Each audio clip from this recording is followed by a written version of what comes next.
Sa wakas Kalingap Edo masayang masaya dahil natagpuan na ang kanyang prinsesa sa Korea.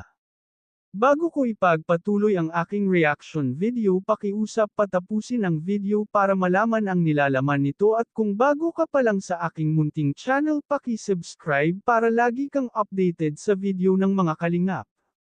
Isang mapagpalang araw sa inyong lahat mga kalingap.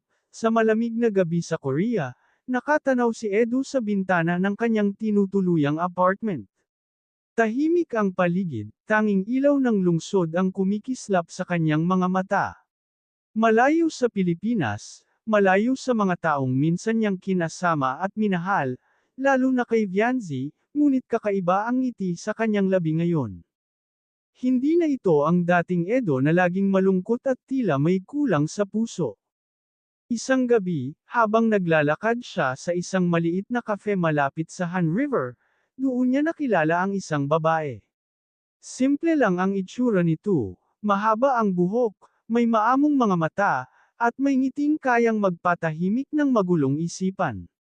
Hindi man niya agad naintindihan ang pangalan nito dahil sa kakaibang bigkas, pero sa puso ni Edo, malinaw ang naramdaman niya, parang may bumalik na liwanag. Sa una, nahirapan silang mag-usap dahil sa language barrier. Pero sa bawat simpleng, hello, sa bawat pagturo sa menu, at sa bawat sabay nilang pagtawa sa mali-maling pagkakaintindihan, unti-unting nabuo ang koneksyon nila. Hanggang sa naging madalas na ang pagkikita.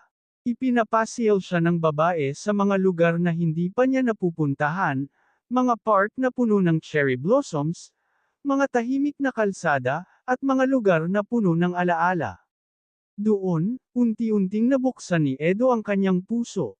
Naikwento niya ang kanyang nakaraan, ang sakit, ang pagkadismaya, at ang mga pangarap na muntik na niyang bitawan. At ang babae, tahimik lang itong nakikinig, walang paghuhusga, walang paninisi. Isang araw, napansin ng mga kasama ni Edo na tila ayaw na niyang umuwi. Hindi na siya tulad ng dati na sabik makabalik. Kapag tinatanong siya, simple lang ang sagot niya. May dahilan na ako para manatili. Hindi nila alam, ang dahilan na iyon ay ang babaeng muling nagpatibok ng kanyang puso. Si Edo, na minsang nangakong si Vianzi na ang huling mamahalin, ay natutong muling magmahal, hindi dahil nakalimutan niya ang nakaraan, kundi dahil natutunan niyang tanggapin na may mga bagay talagang nagtatapos para may bagong magsimula. Sa ilalim ng malamlam na ilaw ng Korea, hawak niya ang kamay ng babaeng tinatawag na niyang prinsesa. At sa unang pagkakataon matapos ang lahat, naramdaman niya ang kapayapaan. Dahil sa Korea, nahanap na niya ang kanyang tahanan, sa puso ng kanyang prinsesa.